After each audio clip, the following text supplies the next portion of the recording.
This dude's pretty cool. He knows what he's talking about. Chris Booy, I think he's called. Forgive me if I get his name wrong. Don't like it. At least give him some like. I might give him a comment after we finish the video. We'll see how it goes, guys. We'll put it to speed up a little bit because I only have it normal speed if it's too short. If it's under 5 minutes, yeah, normal. If it's over 5 minutes, I have it at 1.5. I've got a low attention span. Okay, sue me. My name's Chris, I live in Australia, and let's have a look at a bucket of who knows what Mr. Magoo is throwing over us today. Today, I'm also announcing that the government will establish a national gun buyback. This will not help at all. I don't think this will help at all, guys. I mean, what do you guys think? Do you think this is going to help our country? This gun buyback BS? I don't think it will. Scheme to purchase surplus, newly banned and illegal firearms, the largest buyback since the Howard government initiated one in 1996. The terrible events at Bondi show we need to get more guns off our streets. We know that one of these terrorists held a firearm licence and had 6 guns, in spite of living in the middle of Sydney suburbs there at Bonnyrigg. I mean, that makes really not much of a difference. Even if he had one gun, 1 or 2 guns, he would have still done it. I don't think it would have made a big difference. I don't think the guns themselves are the issue. I think it's individuals who holding the guns are the issue. Maybe you got to make our licenses harder, and maybe you got to do more thorough investigations when you're doing license. I don't know, but yeah, the guns themselves are not the problem. It's the people. No reason why someone in that situation needed that many guns. We expect hundreds of thousands of firearms. Well, I can't stand this dude. This PM is the worst PM in Australia, I think. On top of the work that was agreed by National Cabinet on Monday, limiting the number of firearms to be held by any one individual, limiting open-ended firearms licensing and the types of guns that are legal, making Australian citizenship a condition of holding a firearm licence, accelerating work on standing up the National Firearms Register, and allowing the additional use of criminal intelligence to underpin firearms licensing. Mr. Magoo, look at you go.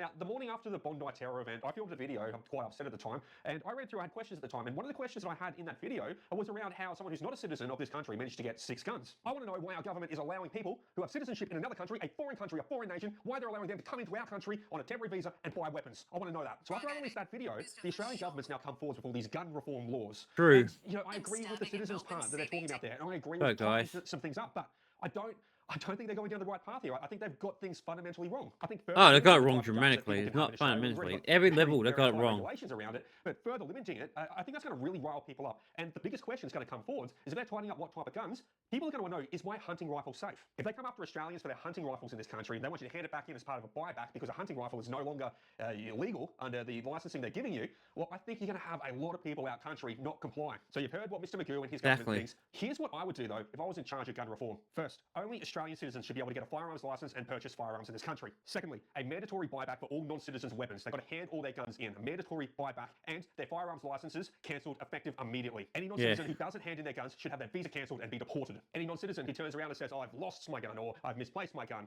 well, guess what?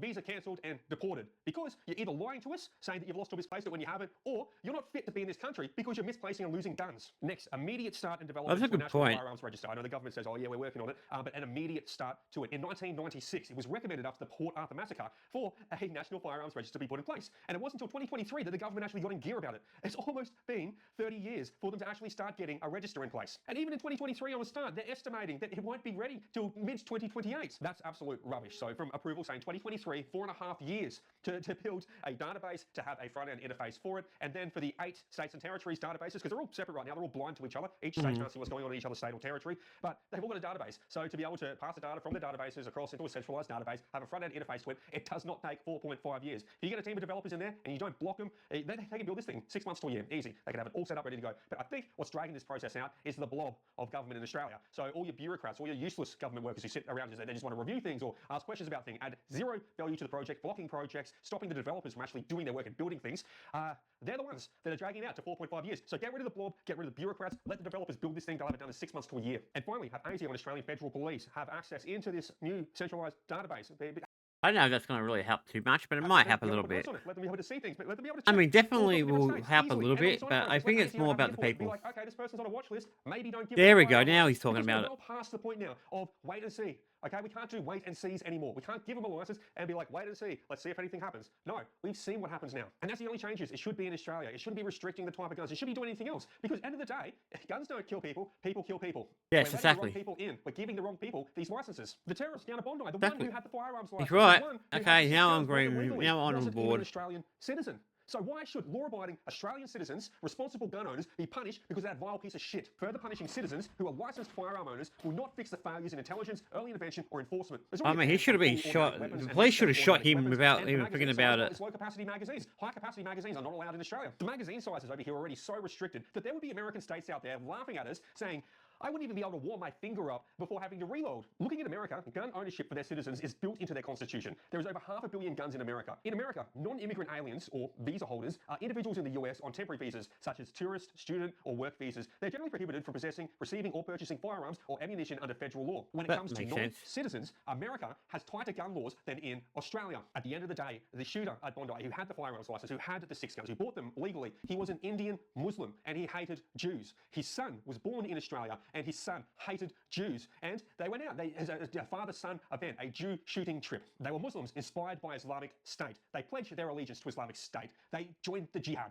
And then they went out to Bondi Beach and shot everyone up. It was disgusting. The guns were not the problem. The people were the problem. Guns aside, they had 2 bombs. These people are Finishing problems gun laws too. doesn't stop the bombs. If they didn't have the guns, it would have been bombs, or driving cars into people, or stabbing people. It's the type of people, not the weapons or means that they use. And there are people who are watching this who say that my take of rescinding firearms licenses and taking all the guns back from non-citizens is unfair. And well, guess what? It's supposed to be, because it's not your country. At the end of the day, when you're here on a visa, you have a citizenship to a foreign country. When you're a citizen in a foreign country and you come here on a holiday visa, on a student visa, on a temporary working skill shortage visa to fill in jobs that we need done. At the end of the day, well, are you here to study? Are you here to work? Or are you here to buy guns? We have absolutely no obligation to give citizens of another country guns when they come into Australia. Oh, It's exactly. absolutely I insane. agree. And it's gotten to the point where it is right now. The government needs to pull this blanket of gun censorship away and try to put all the attention and blame across to that. And they need to address that we have a cultural problem in this country. If you erode and destroy national identity, and then you preach multiculturalism, and you start just jamming different cultures from all around the world in our backyard, and some of these cultures have never got along, have always fought, and will never get along. They will never get along if you keep pushing them all in, cramming them together into this bucket of shit that's becoming our country. Well, you've got a multicultural problem. You have got a culture problem in the country. It's not working. You've got Magoo up there front and center saying diversity is our strength. No, it's not, dickhead. Diversity is not our strength. Unity is our strength. Every Australian is sick of these twits in government just pushing this shit on us. I'm sick of it. Are you sick of it? Are you sick of just having a bucket of shit shoveled down your throat, just thrown all over you every single week? It feels like. Oh, of course everyone is. Okay, guys, that's one of the quick video. I actually thought it'd be longer. So yeah, that's a pretty straightforward. Now I'm going to watch this one, the top one. That's going to be its own video. I was going to go and finish it here, but I really want to watch the top one. You know what? We'll finish it and then we'll watch that one in the next episode. Beginning of the next stream, guys, we'll go on to that 60-minute one that talks about what the massacre did in Australia in 1996. We'll do that in the beginning of the next episode, which is probably in the middle of the week or so. I don't know when exactly.